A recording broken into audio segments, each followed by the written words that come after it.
Cárdenas.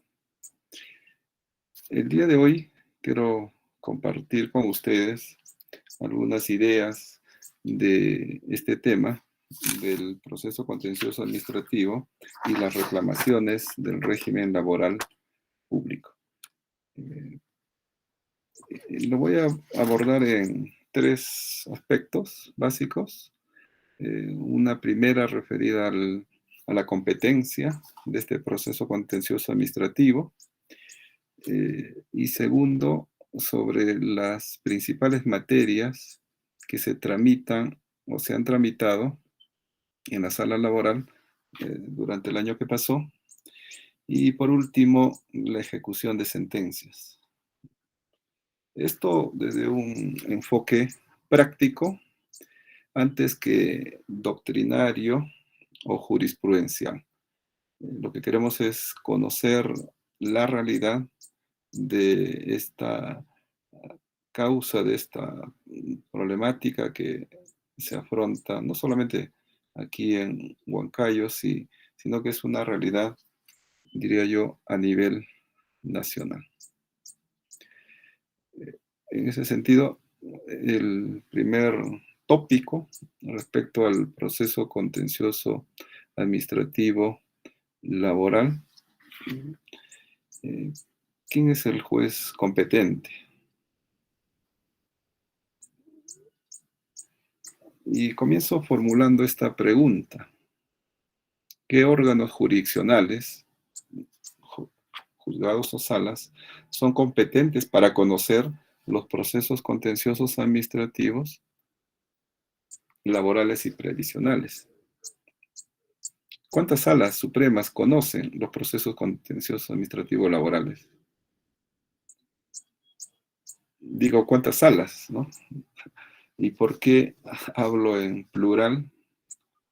Porque la cantidad de casos que existen de trabajadores del sector público, en su gran mayoría, justamente se desembocan en este tipo de procesos laborales. Pues bien, el origen de la competencia por parte de los jueces de trabajo está en la nueva ley procesal de trabajo. Obviamente no la ha creado esta ley. Ya tiene orígenes con normas anteriores, con leyes anteriores, que no voy a mencionarlo, pero esta ley ya vigente desde el año 2010 establece, pues, como en su artículo 2, como uno de los procesos que conocen los juzgados especializados de trabajo. En el artículo 2, numeral 4, indica que los juzgados especializados de trabajo conocen de los siguientes procesos. Tenemos ahí el proceso ordinario laboral, el proceso abreviado, tenemos el proceso ejecutivo o de ejecución, el proceso contencioso administrativo. Es cierto que este trámite del proceso contencioso administrativo no se regula íntegramente en la ley procesal de trabajo. No encontramos dentro de la ley procesal de trabajo ningún desarrollo sobre su trámite, sino que nos remite a la ley de la materia, conforme esta ley lo reconoce. ¿Y para qué casos lo centra la nueva ley procesal de trabajo? Indica para pretensiones originadas en las prestaciones de servicios de carácter personal, de naturaleza laboral, administrativa o de seguridad social, de derecho público. Cuando hablamos aquí de derecho público, estamos refiriéndonos pues a los trabajadores del régimen laboral 276, del régimen CAS y del servicio civil. Esto ha sido complementado con el segundo pleno jurisdiccional supremo en materia laboral que ha determinado qué conflictos se tramitan en el proceso contencioso administrativo. Es sumamente interesante, importante reiterarlo varias veces, porque en otras ocasiones también tuve la oportunidad de decirlo, de que muchos casos se tramitan en la vía que no corresponde o en el proceso que no corresponde. Y esto a veces trae consigo la pérdida de meses o años de substanciación de un proceso eh, en, en- en la vía indebida o la que no corresponde. ¿Y qué se hace? Simplemente anular todo lo actuado para que se reinicie el proceso. Ya hemos tenido varias oportunidades de conocer dentro de un proceso contencioso administrativo laboral, tramitando un tema tributario,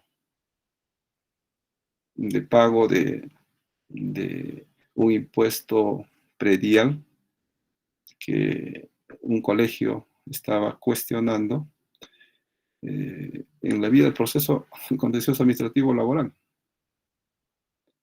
Y analizamos, ¿es un conflicto de trabajo o no es un conflicto de trabajo? Porque es importante saber distinguir cuándo estamos ante un conflicto laboral o ante un conflicto constitucional o civil o de otra índole.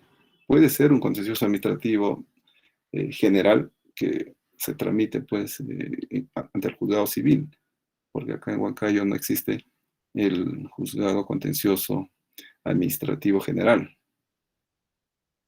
Entonces, es lamentable a veces tener que anular un proceso durante años. Y lo mismo puede pasar un expediente que se tramite en, en la nueva ley procesal de trabajo, sea un abreviado laboral o un ordinario laboral, cuando corresponde ser tramitado en el contencioso administrativo. En ese caso que le comento, era un proceso que creo que no tenía, perdón, tenía una duración de más de 3 años y que el abogado se le preguntó por qué usted está tramitando este caso ante el juzgado laboral. Decía que de por medio, si pagamos ese impuesto, afectarían las remuneraciones de nuestros trabajadores, ¿no? Pero el debate no era el pago de remuneraciones, sino el pago o no del impuesto predial. En ese sentido, era evidente, pues, que el juez laboral no tenía nada que hacer en ese trámite y tenía que reencauzarse la causa al origen. Eh, Esto lo venimos constatando muy regularmente, este tema de determinar cuál es el proceso correcto para trabajadores. Y ahí tenemos pues trabajadores de régimen privado, régimen público, CAS o Servir. Y salvo que haya una duda, ¿no? Si es empleado o obrero, en el caso de los trabajadores de las municipalidades. Entonces, aquí hay una corresponsabilidad, diríamos, entre el abogado que hace la demanda y también el juez que califica la misma. Debería ser más cuidadoso, más minucioso, escrupuloso en analizar, en leer bien la demanda, a efecto de no dar un trámite eh, que al final va a recargar su trabajo y, y se va a declarar improcedente la demanda o nulo todo lo actabado. Esto a veces sucede, como repito, y es muy lamentable. Ahora bien, el proceso contencioso administrativo tiene su ley propia, ¿no? La ley del procedimiento, del proceso contencioso administrativo, la ley 27584. El último texto único ha sido aprobado con este decreto supremo 011 2019-JUS. Así como hablamos de un proceso de amparo laboral, tampoco existe un proceso de amparo laboral propiamente dicho, sino se regula por el Código Procesal Constitucional todo tipo de amparo. Igualmente, con esta ley del proceso contencioso administrativo se regula eh, todo tipo de procesos contenciosos administrativos. Entonces, el laboral se sujeta, pues, a las pautas establecidas en esta ley. Y este tiene su sustento constitucional, como ahí ven ustedes, en el artículo 148 de la Constitución. Y precisamente este control que hacemos los jueces, ¿no? El control jurídico, ¿no? De las actuaciones de la administración pública. Y también tiene por finalidad, pues, la efectiva tutela de los derechos e intereses de los administrados. Evidentemente, la administración, a diferencia de los jueces o de la jurisdicción, ellos aplican la ley, aplican la norma vigente y no tienen mucha capacidad o mucha facultad de decidir si aplica o no aplica. No pueden hacer control difuso. Entonces, por más que haya una norma, incluso de último rango, que se haya emitido, lo aplican, ¿no? Entonces, obviamente se rigen por este principio de legalidad. Y esto a veces, o muchas veces, afectan, pues, los derechos de los administrados. Ahora, el proceso contencioso administrativo ya no solamente es de nulidad, como era antaño. Con esta ley 27584 se ha establecido el proceso de plena jurisdicción. Vale decir, el juez ya no solamente va a ir a anular la resolución cuestionada, sino a declarar, a pronunciarse sobre el fondo, a otorgar o no el derecho que le podría corresponder al administrado. En esa línea, el artículo 4, concordante con ese artículo 2.4 también de la nueva ley procesal de trabajo, establece en su numeral 6 que se tramita también en el proceso contencioso administrativo las actuaciones administrativas sobre el personal dependiente al servicio de la administración pública. En efecto, ahí están, pues, como vuelvo a repetir, los trabajadores del régimen público 276, los trabajadores sujetos al CAS y al servicio civil, entre otras impugnaciones.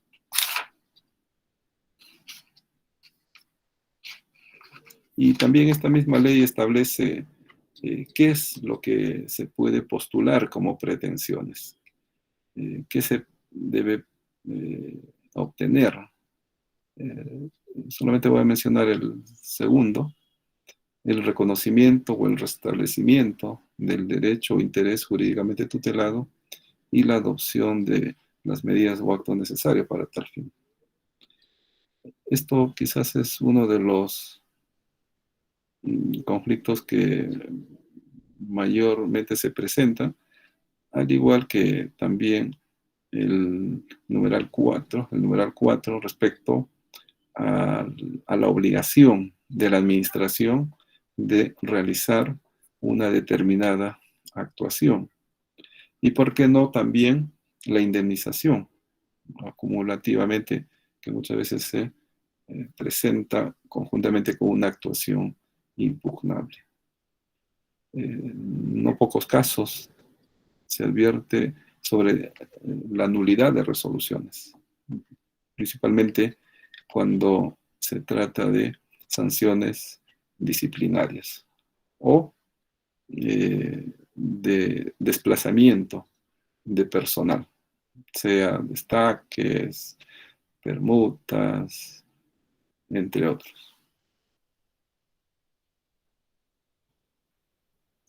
Y sobre la sentencia, ¿qué nos dice esta ley? Acá quiero resaltar solamente el punto 2. El restablecimiento o reconocimiento de una situación jurídica individualizada y la adopción de cuantas medidas sean necesarias para el restablecimiento o reconocimiento de la situación jurídica lesionada, aun cuando no haya sido pretendidas en la demanda. Esto no hace más que reconocer, pues, este proceso contencioso administrativo de plena jurisdicción. Aquí se flexibiliza, si se quiere, el principio de congruencia, pero tiene que estar, obviamente, relacionada con la materia controvertida, ¿no?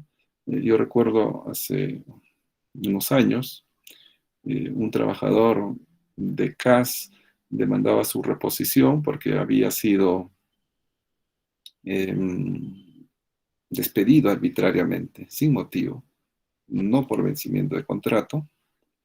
Entonces el colegiado en esa oportunidad dijo, no podemos ordenar la reposición.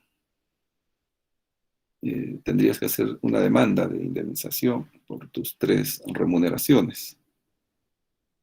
Pero amparándose en esta norma, el colegiado dispuso que se pueda pagar, en vez de la reposición, la indemnización de 3 remuneraciones.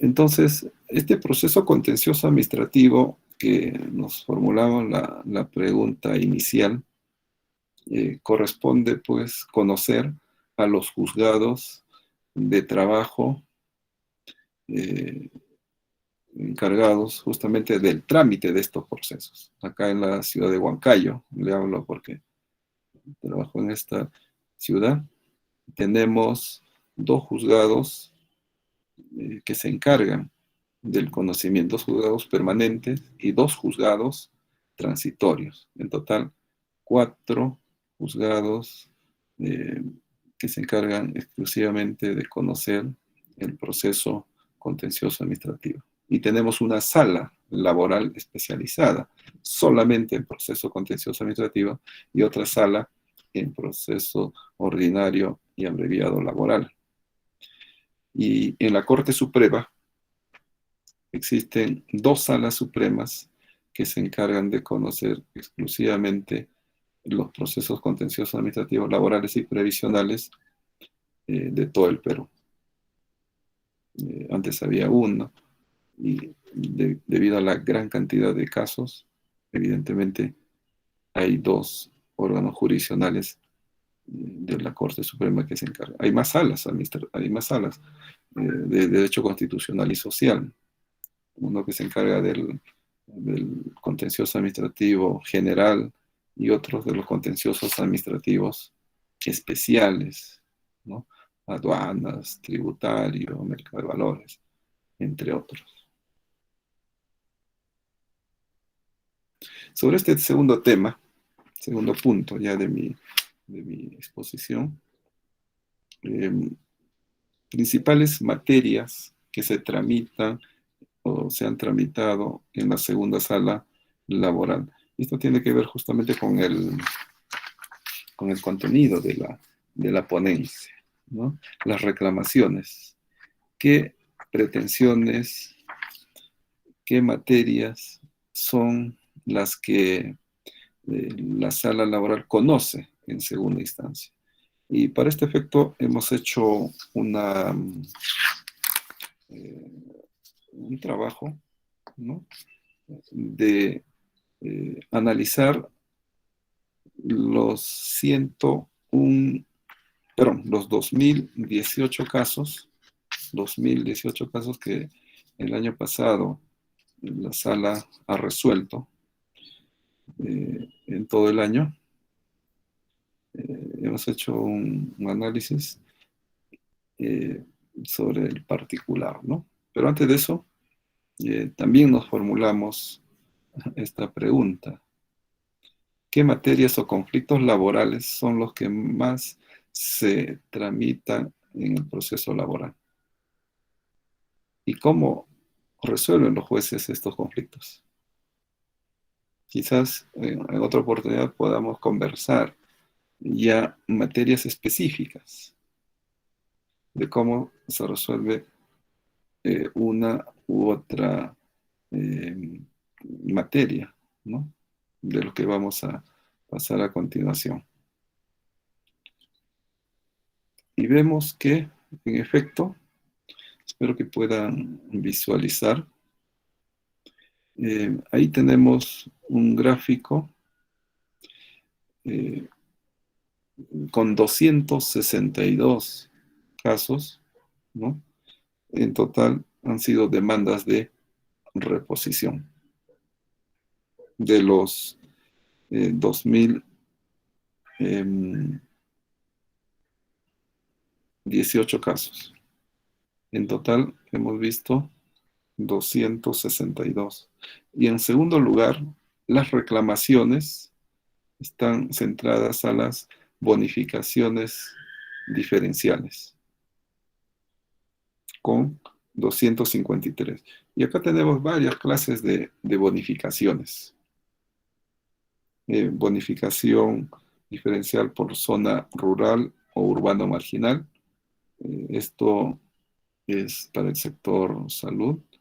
Hay una ley ya desde el año 91, la 25.903, si no me equivoco, que establece pues este pago.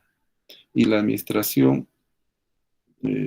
ha venido pagando este beneficio desde que se dio esa ley, pero en un monto diminuto.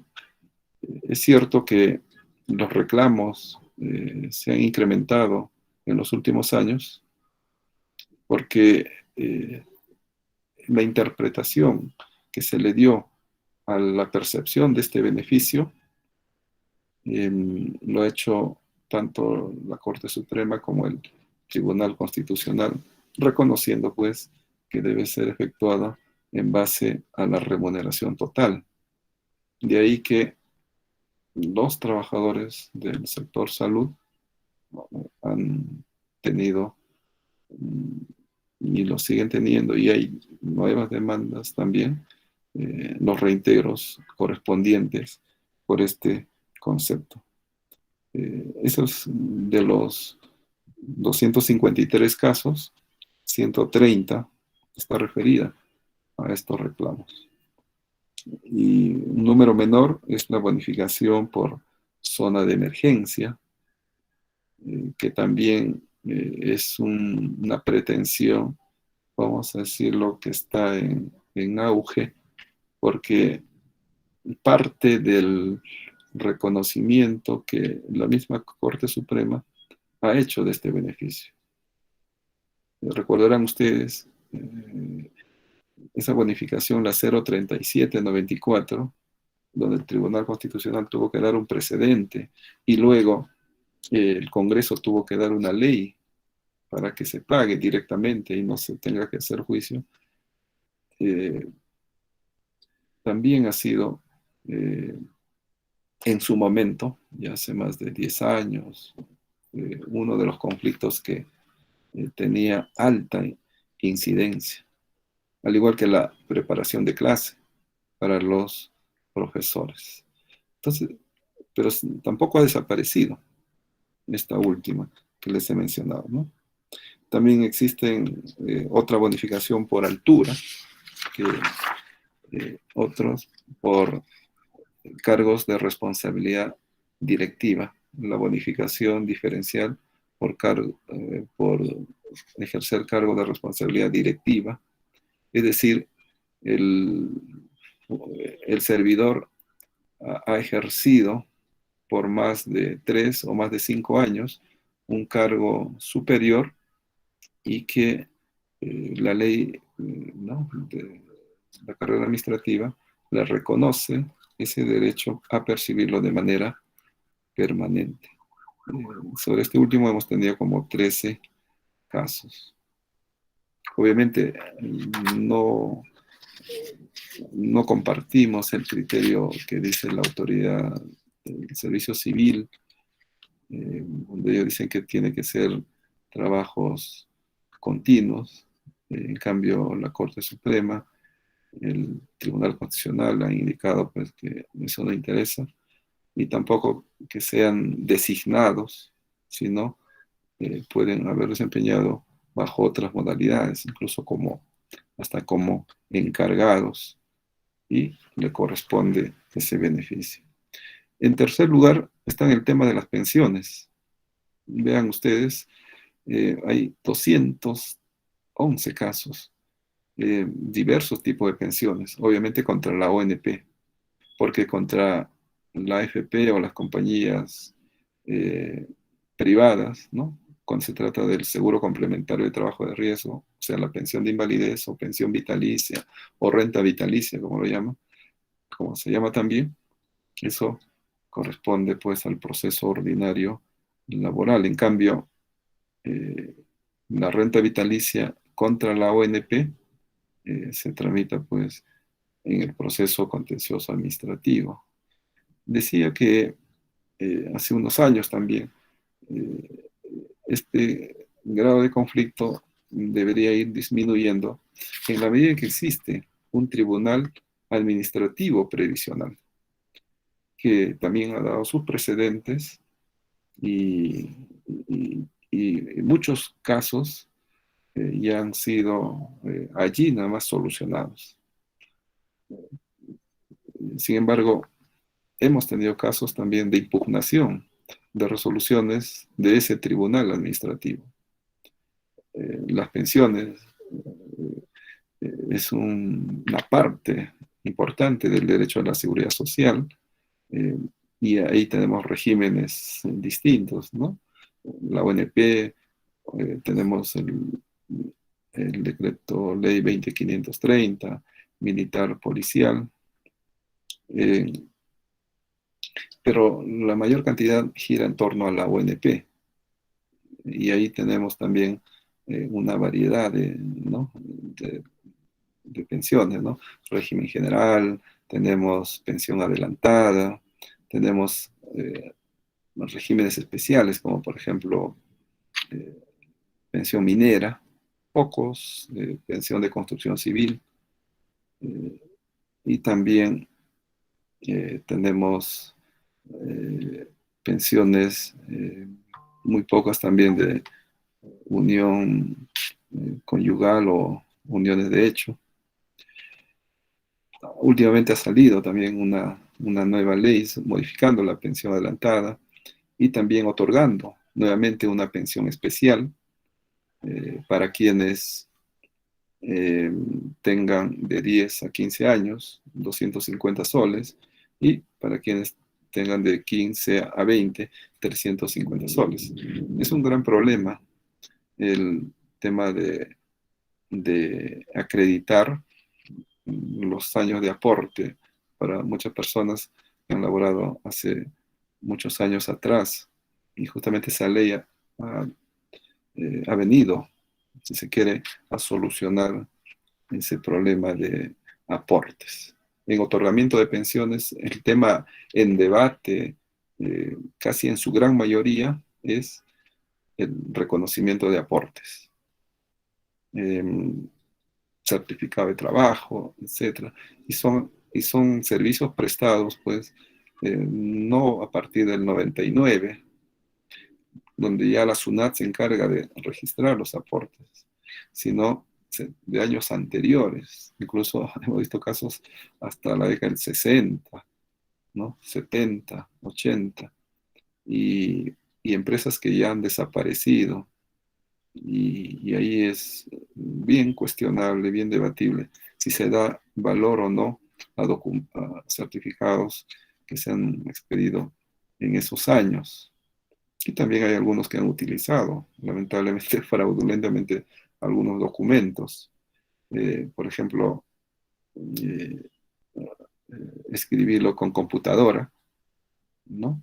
O un documento de la década del 70, cuando eh, todavía en nuestro medio no era de acceso general o mayoritario. Y así, el tema de pensiones sigue siendo bien controvertido en pensiones de jubilación, me refiero, pensiones de jubilación en la acreditación de aporte. En cambio, pensión de renta vitalicia, la controversia básicamente es sobre acreditación del estado de salud. ¿Está o no está con enfermedad profesional y cuál es el porcentaje de esta enfermedad? Y en el proceso se ve no solamente un certificado, sino 3, 4 certificados. Y uno dice que está sano, el otro dice que está 20%, el otro dice 50%, el otro dice 70%. Entonces, ¿cuál es la realidad? Debería ser un solo resultado porque es una prueba científica. Pero sin embargo, se presentan esas circunstancias. Después tenemos como cuarto punto, y creo que hasta ahí nada más voy a comentar porque si vamos a hablar de todas las pretensiones, nos vamos a detener. Y este es el tema de FONAVI, el incremento remunerativo por FONAVI. Esta es una pretensión eh, que yo lo veo relativamente nueva en nuestro medio. Claro, han habido ya desde hace 3 o 4 años atrás, pero se han incrementado desde el año 2020, justo en plena pandemia, el año pasado también, y de hecho que va a seguir. Hay una línea jurisprudencial de la Corte Suprema en reconocer ese pago, ese incremento del 10% a quienes han trabajado, ¿no? A diciembre del año 1992 y que su remuneración esté afecta a esa contribución, vale decir, haya contribuido al FONAVI. Eh, entonces, este es un aumento de remuneraciones del 10%. Y este es un monto fijo que queda ahí congelado. En el régimen privado o en el sector privado, eh, creo que no hay controversia porque las empresas sí lo han abonado. En cambio, en el sector público, eh, las entidades alegan que había disposición legal que establecía su no pago. Sin embargo, la Corte Suprema, como repito, y siguiendo esa línea, es que también nos hemos adoptado ese criterio de reconocer ese pago. En buena cuenta, esto corresponde casi en términos generales a todos los sectores. Y por eso es que hay un aumento bastante considerable de 203 casos. Y de hecho, que muchos trabajadores que han laborado en esa oportunidad van a tener que reclamar este beneficio, obviamente dentro del plazo establecido. Y sobre este punto, quiero acotar una idea o resaltar una idea que el tribunal, que también tuve el honor de presidir el año 2020, integrado por los jueces Cleto Quispe y Alexander Orihuela, donde se estableció que deberíamos determinar ese monto. Me da cuenta que se trataba de un monto fijo, entonces, aplicando la regla de 3 simples, en nuestras sentencias se han establecido ya montos exactos. Ese criterio se ha mantenido el año pasado y se sigue manteniendo hasta la fecha. He visto algunas decisiones del nuevo colegiado, ¿no? El nuevo colegiado integrado por el doctor Corrales, el doctor Proaño y la doctora Leticia Quinteros. El año pasado, también con otro colegiado, con la doctora Pérsia Luján y con el doctor Neil Ávila, también se ha consolidado ese criterio. Y creo que, como lo vamos a ver ya en la parte final, en cuanto al tema de la ejecución, considero que es importante que los jueces laborales en esta materia, a efectos de viabilizar una más pronta ejecución, ya pueda determinar el monto, porque en su gran mayoría simplemente se le dice ordénese a la administración, ordénese a la demandada, cumpla con calcular, cumpla con pagar tal beneficio.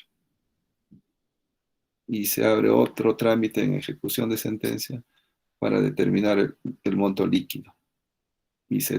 Y para determinar el monto líquido se hace pericias, pericias y se pasa meses y meses. Mientras tanto no se está ordenando el pago de nada hasta que no se determine el monto líquido. Entonces, simplificamos todos esos meses y en una oportunidad un abogado de una entidad pública estaba bastante de acuerdo, ¿no? Que decía que con eso ya evitamos nosotros calcular, ¿no? Y nos ayuda bastante.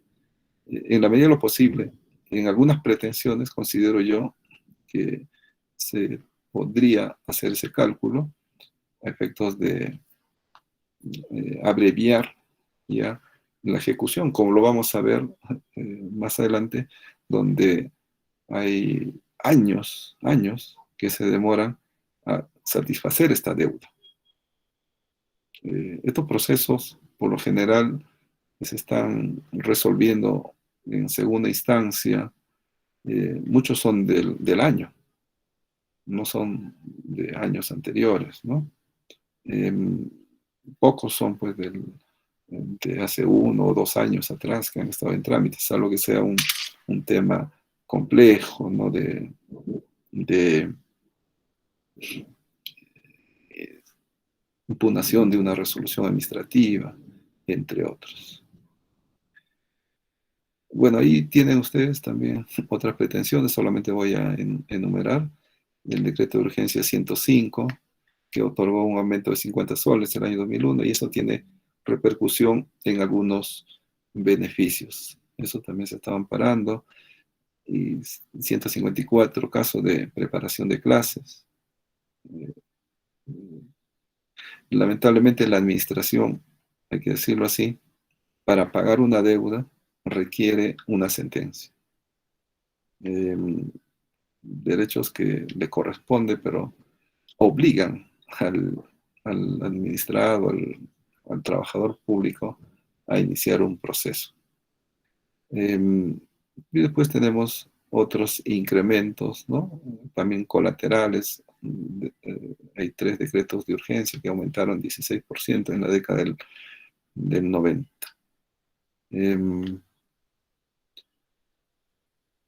Y uno de los temas que también han aparecido el año pasado es sobre, bueno, no está ahí en el gráfico, es sobre demandas contra la Contraloría también, ¿no? Que han impugnado decisiones que la Contraloría los ha suspendido, los ha inhabilitado por varios años, ¿no? Bien, estas son entonces vamos a decirlo, las principales pretensiones que se conocen. Ahora, hemos hecho también una clasificación aquí em, de quiénes son la parte demandante. Lo hemos clasificado por sexo, ¿no? O por género. Bueno, persona natural y persona jurídica. Persona jurídica son pocos, ¿no? Como demandantes principalmente, ¿no? Contra el Ministerio de Trabajo, principalmente, ¿no? Que son cuestionando las multas que generalmente lo han impuesto en un procedimiento inspectivo, ¿no? O Ministerio de Trabajo o contra la SUNAFIL. Pero en cuanto a género, hay una cifra bastante mayor de varones, ¿no? 1.192, en cambio, mujeres 794. ¿Qué indica esto? Pese a que la población femenina es mayoritaria acá en Junín o en el Perú, no es que los varones sean más reclamones, sino yo entiendo que es más trabajadores varones ahí que mujeres. Entonces, y como estos son reclamos de muchos años anteriores, entonces son trabajadores de la década del 90, incluso algunos del 80, ¿no? Y del 2000. Y por eso yo diría que hay una justificación por el número de personas. Otro dato que también tenemos, ¿no? Son las entidades demandadas. ¿Quiénes son las entidades más demandadas? Em, Acá tenemos a la UGEL encabezando, ¿no? Como siempre lo digo, eh, la entidad, una empresa, ¿no? En este caso una entidad pública, cuanto más grande sea, hay mayor probabilidad que se produzca un mayor conflicto. Y el sector educación es uno de los sectores más grandes, diría yo, y, y ahí tenemos la cifra que figuran como demandados. En segundo lugar está la ONP, en tercer lugar está la Dirección de Educación también, el hospital, los hospitales también, el Carmen, Carrión, que también tienen buena cantidad de personas. Em, el gobierno regional de Junín, la Dirección de Transportes, la Dirección de Salud, la Red de Salud de Jauja, la Municipalidad Provincial de Huancayo, Salud, la Contraloría General, la Policía, entre otros. Entonces, esas son las entidades públicas que son, vamos a decirlo, más demandadas en nuestra corte. Y por último, acá tenemos una presentación de decisiones judiciales. De estos 2018 casos, tenemos que se ha confirmado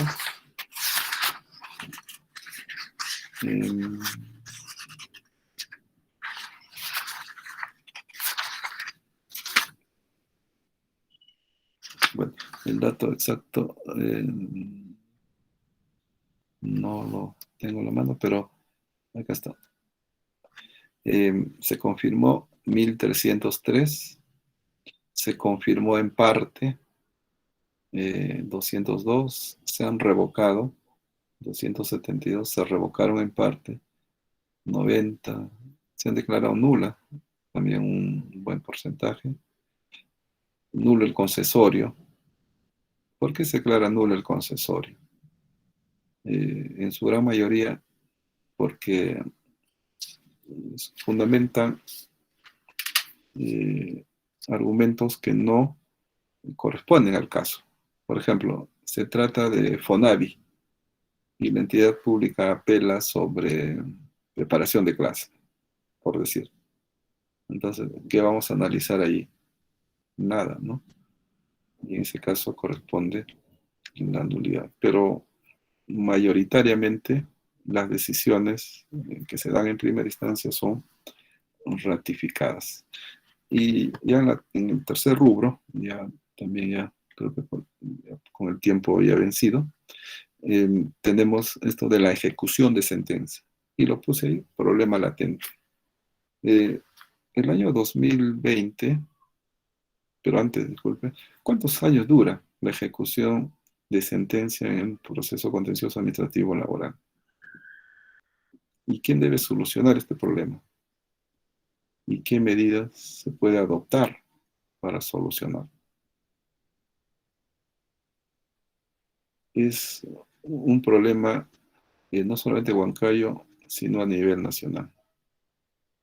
Se han hecho varias investigaciones o tesis en diversas universidades, tesis para optar un grado de maestro o para optar el título profesional, donde se ha investigado la duración de los procesos contenciosos administrativos o la duración o la ejecución, por ejemplo, de preparación de clase.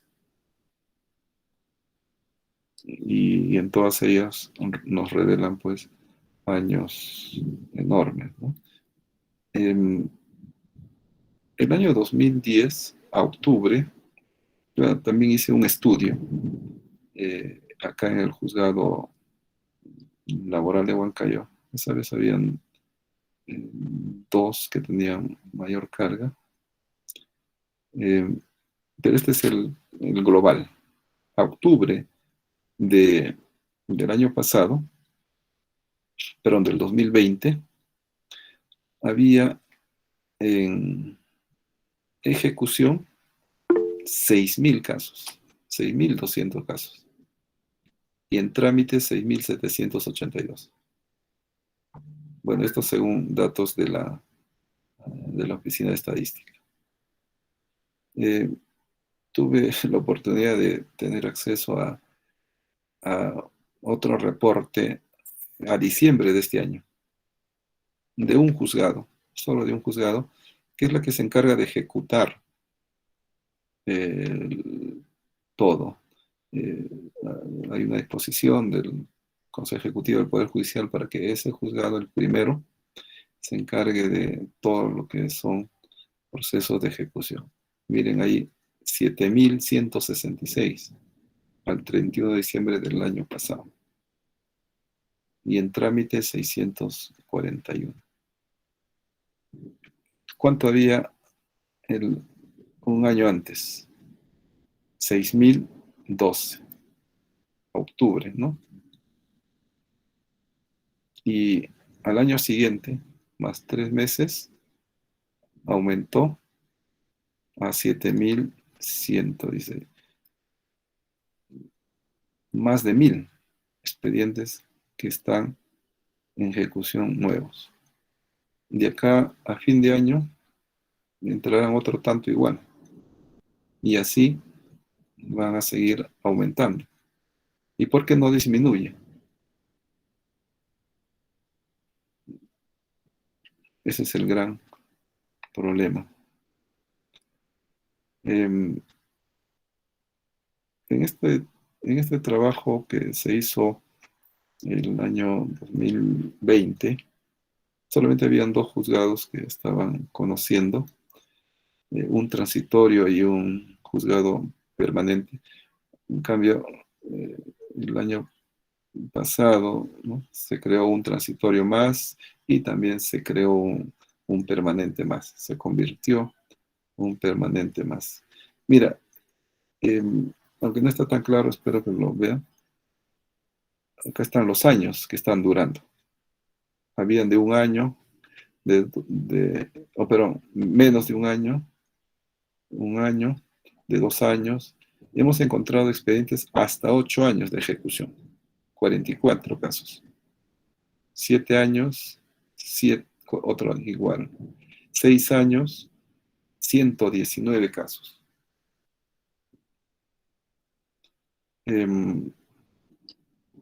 Si eso no se han solucionado, ya no tendrán 8 años, tendrán 9 años ahora, ¿no? ¿Y cuánto tiempo demoró la etapa cognitiva o la etapa previa? Igual, ¿no? Estimamos que no sea más de un año. Y si sumamos ambos, vamos a tener una duración bastante prolongada del proceso contencioso administrativo. Y creo que la duración mayor está en la etapa de ejecución. Por eso la pregunta era, ¿por qué hay ese problema? ¿Y a quién corresponde solucionar? ¿O cómo encaramos ese problema? Y también se vio qué materias son las que duran más.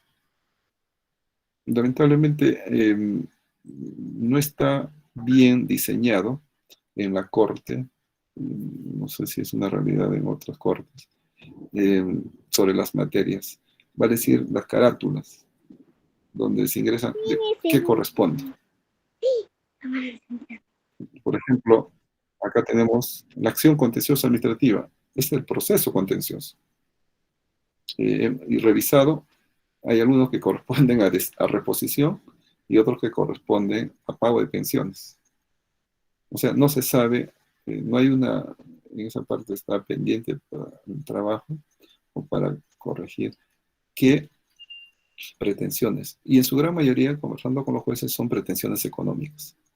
No se tratan de reposiciones que vayan a durar 8 años, sino de pretensiones económicas. El tema presupuestal.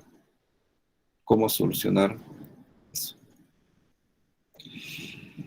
Entonces, ya para terminar, em, em, tengo acá dos conclusiones básicas. Respecto al trámite, hemos apreciado que existen nuevas pretensiones, como el FONAVI, que entiendo que eso va a ir en aumento en los próximos meses y que, de hecho, que va a incrementar la carga procesal. Y en la etapa de ejecución, eh, hay una idea de que debería propenderse a establecer montos líquidos para que la ejecución sea pronta. ¿Y por qué no? Proponer también la creación de un juzgado de ejecución. Conversando con jueces de la especialidad, me decían que eso sería bastante loable. En otros países existen juzgados de ejecución porque ya lo consideran como una etapa administrativa, esa parte de ejecución. Pero acá tenemos que determinar el monto y luego tenemos que proceder ya con el pago. Esta deuda social Sí, pero otro día. que entiendo son millones. Esperamos que este nuevo gobierno pueda ir pagando una cantidad mayor a efectos de que muchas personas lo reciban ese beneficio estando en vida. Con esto agradezco a cada uno de ustedes por su atención.